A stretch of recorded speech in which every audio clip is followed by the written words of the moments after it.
America invaded Afghanistan because of the 9/11 terrorist attacks. I've been hearing some wild shit about Afghanistan for the last couple of weeks because Trump's trying to pin the entirety of the blame on Biden.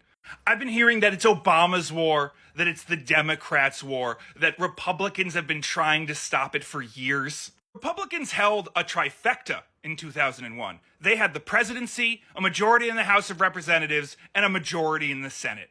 George Bush got on television and said, "Make no mistake, America will hunt down and punish those responsible for these cowardly acts." And those responsible were Al Qaeda, and they had training camps in Afghanistan. And the Taliban had control of the country at the time after a violent uprising by former Mujahideen fighters who had overthrown the Russian occupation with American munitions in the 70s. Well, some of those dudes trained some armies and overtook the country. The Taliban refused to give up Al Qaeda, refused to take down their training camps. These training camps, which were launching successful terrorist attacks, not just in America, but in countries around the world. Which was why, when America decided to invade, to overthrow the Taliban and get rid of these Al Qaeda training camps, the rest of the world agreed.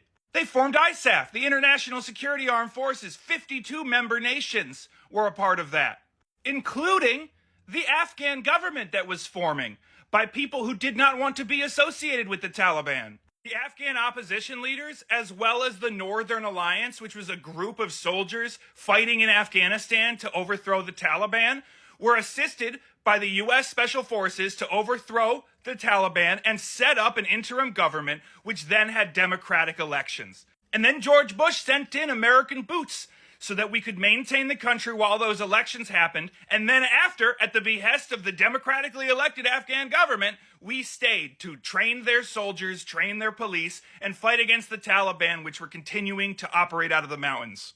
Did Democrats agree with this at the time? Yeah, everybody fucking agreed with this at the time. Our entire pop culture apparatus changed after 9/11. Toby Keith wrote a song about kicking terrorists in the ass, and then the propaganda got so strong that a little 13-year-old me thought that I had to go to war because that's what you do. And when I decided to do that, not a single person in the world thought that was a bad idea except my mother. It wasn't until Bush also declared war on Iraq that people started to go, oh, hey, maybe we shouldn't do so many wars in the Middle East. But nobody was saying that shit after they flew those towers into our buildings. They didn't tell jokes on television for a full month after that. They went back and edited The Simpsons and Family Guy and the Spider-Man movies to get rid of those towers because it was just too much for people to still see them. They put the Afghanistan invasion on the news every night, and you'd see night vision views of bombs going off, and people would cheer. And for years, Republicans would say, if you're not with us, you're against us. And anybody who had a negative word to say about the wars in the Middle East would get a stern talking to because we support our troops. And then Trump became the president. Everybody changed their mind, I guess. Even though Trump sent troops to Afghanistan, he bolstered the numbers there. He maintained that war for 4 years.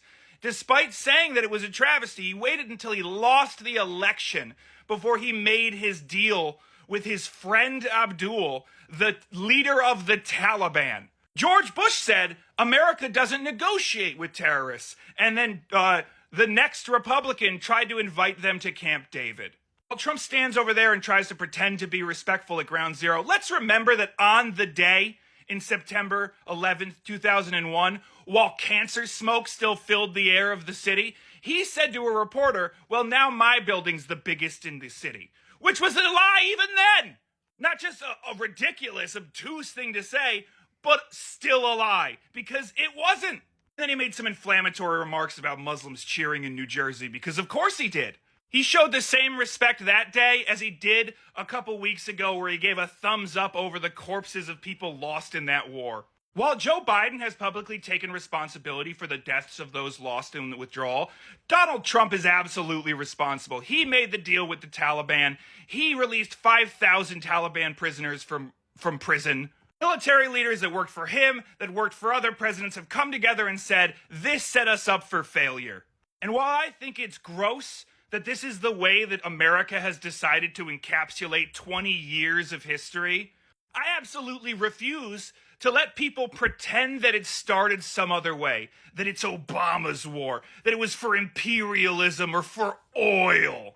The 2,500 American kids that got sent over to that war and fought like hell to keep that country from the Taliban deserve a little bit more than reducing 20 years of war into a soundbite to be used by an autocrat.